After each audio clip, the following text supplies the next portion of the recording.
Olá a todos, bem-vindos ao canal Chester News. Vou falar sobre a declaração, do nosso presidente Bolsonaro de que o Brasil estaria quebrado, né? Eu achei muito assim, o ano acabou de começar, né? Inclusive o Paulo Guedes voltou de uma das férias que ele estava, né, para fazer uma reunião de emergência. Realmente é preocupante, porque igual eu falei nos Chester News anteriores, né? Eu vou falar nesse Chester News Economia. O secretário-geral da ONU falou que esse ano poderia ser um ano de crise muito grave, muito pior do que a crise de 29 do século passado, né, do século 20. Muitos países estão endividados.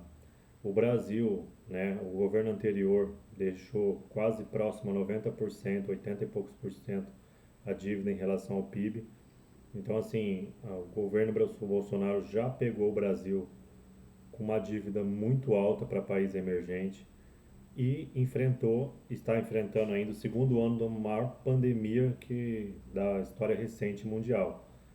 Então, assim, no outro Chester News Economia eu falei, a gente tem que julgar se um governo é bom ou não pelo contexto.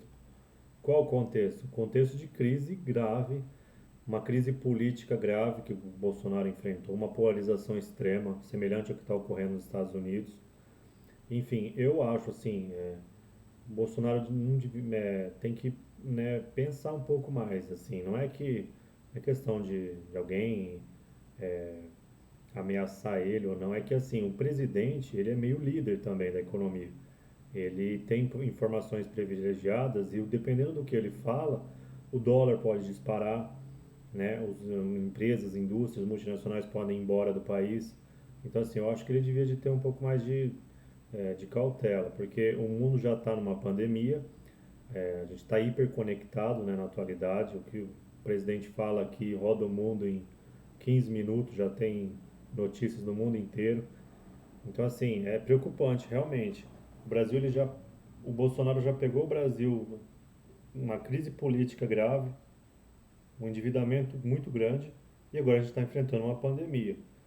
Então, assim, essa expressão Brasil está quebrado, ele talvez tenha tentado dizer, eu vi, né, o vídeo, que o Brasil não tem, vamos dizer assim, espaço para fazer investimentos, para retomar a economia. Mas não se deve, eu acho, dar declarações desse tipo, porque o governo, o presidente, o Paulo Guedes, a equipe econômica, eles também têm o objetivo de inspirar confiança na economia. Também dependendo do que eles falam, tem repercussões muito grandes no mercado, nas bolsas, na economia real.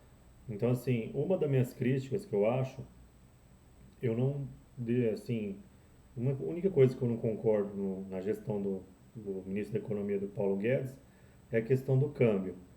Nenhum país do mundo hoje tem câmbio totalmente flutuante. O ministro Manteiga anterior do Lula, da Dilma, ele falava que o câmbio era livre, mas tinha uma banda ali. Se chegava até um certo ponto, eles compravam, vendiam dólar para ficar uma banda de equilíbrio. Eu acho assim, se deixar o câmbio totalmente livre, ajuda alguns setores da economia, como exportadores, agronegócio, isso aumenta muito o dólar. Mas indústrias um pouco mais complexas, né? No Brasil a gente não tem indústrias totalmente complexas, mais avançadas estão no exterior, mas complexas no sentido nosso, de América do Sul. As indústrias de montadoras de veículos que precisam de componentes importados, com dólar 5 10 ou para 10 reais, fica inviável produzir no Brasil. Então acho assim, ele tinha que tomar uma atenção nesse ano um pouco maior com o câmbio. Ele não ia ser acusado de interferência no câmbio, não sei o quê, porque eles acharam ruim, por exemplo, a concorrência desleal que a China. A China desvalorizou o câmbio de forma agressiva. Eles sim fizeram um doping cambial grande. Então, assim, eu acho que não teria problema comprar, vender dólar para manter aí o dólar um pouco mais baixo. Eu acho que se manter livre, se o Paulo Guedes mantiver essa doutrina dele, aí, Paulo Guedes, de câmbio, eu acho que chega a 8 ou 10 reais aí. Com a crise se agravando, vários países podendo quebrar, dar default, né, que chama, que é quebrar, falar, não, a gente não consegue honrar a dívida. Então acho que pode ter uma quebradeira geral de países aí. E isso não é legal o Bolsonaro adiantar. Mesmo que o país tenha dificuldades financeiras, eu acho que falar isso abertamente assim causa pânico nos mercados. Inclusive achei estranho o Paulo Guedes interromper as férias, né? Ele voltaria um pouco depois e fazer uma reunião de emergência. Então, a gente, população, não sabe o que está. A gente que é cidadão acha, fica assim, pô, acabou de começar o ano, ele fala que o Brasil está quebrado. É, é complicado isso daí. Eu acho que ele devia se expressar melhor, voltar e falar, ó, o Brasil está sem espaço para investir, para pagar o auxílio, porque igual nos países estrangeiros falaram, ó, a pandemia não acabou. Inglaterra fez lockdown de novo, né, o Reino Unido, a França, a Alemanha estão fazendo lockdown de novo. Então, assim, não adianta eles falar, não, ó, a gente não vai pagar mais auxílio, a pandemia acabou, porque não é, a pandemia ela não é uma ficção orçamentária, a pandemia ela é uma questão sanitária de uma doença que pode sobrecarregar ainda o sistema de saúde e talvez não sou nem contra nem a favor do lockdown, eu não quero expor minha opinião pessoal, mas assim, a gente não decreta o fim da pandemia numa canetada política econômica, de orçamento jurídico, não é assim. Eu acho que se a pandemia continuar esse ano, as vacinas. Não é que eu sou pessimista, eu queria inclusive explicar o vídeo anterior.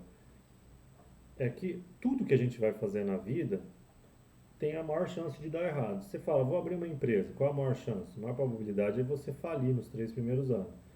Ah, eu vou casar, qual a probabilidade? A probabilidade maior é você, depois de 10 anos, separar.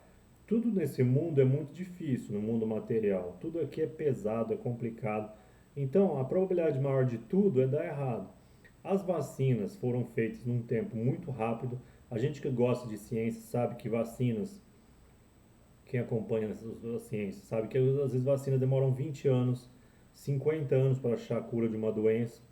Então, assim, não é que eu quero, estou sendo pessimista, eu torço, rezo e oro para que as vacinas funcionem e a gente possa voltar ao normal. Mas a probabilidade maior é que todas essas vacinas que estão chegando ao mercado, elas podem não surtir o efeito esperado.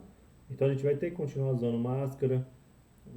A pandemia pode continuar o segundo ano e ignorar as boas intenções dos cientistas, dos governos, do mundo, das nações e continuar.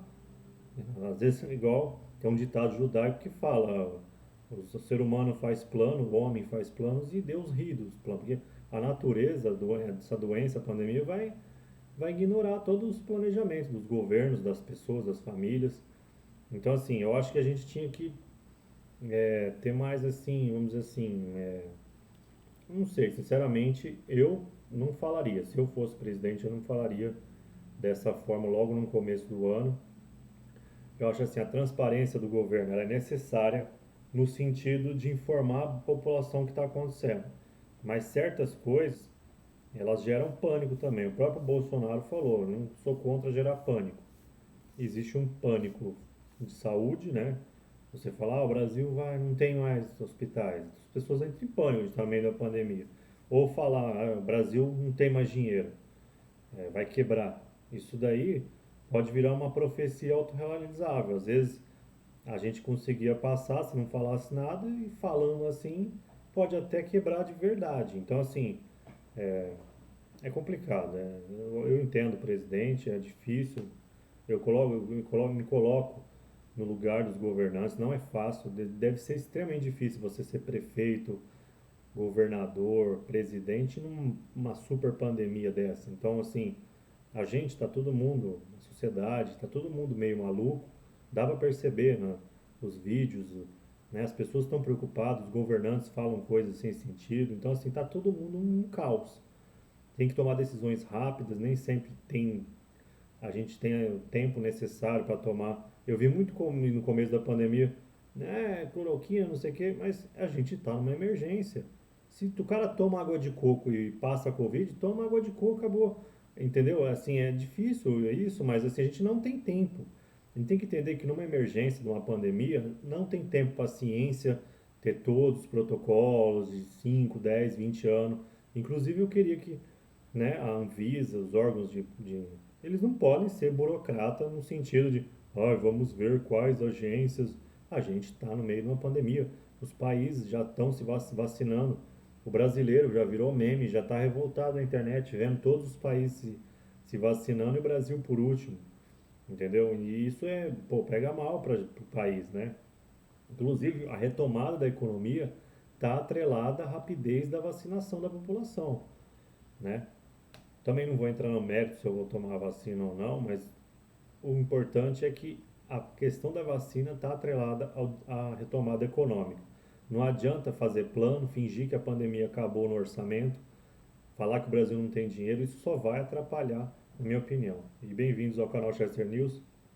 Eu falo, eu sou uma espécie de analista independente, informal, de economia internacional, economia nacional, política internacional. É um assunto que eu gosto por hobby, me interesso muito e às vezes eu analiso muito e dou minhas considerações aí. E quem gostar do canal, fale para os amigos, pessoas que gostam, para divulgar o canal e para a gente ganhar uma relevância maior aí. Obrigado a todos pela atenção e tenham um bom dia.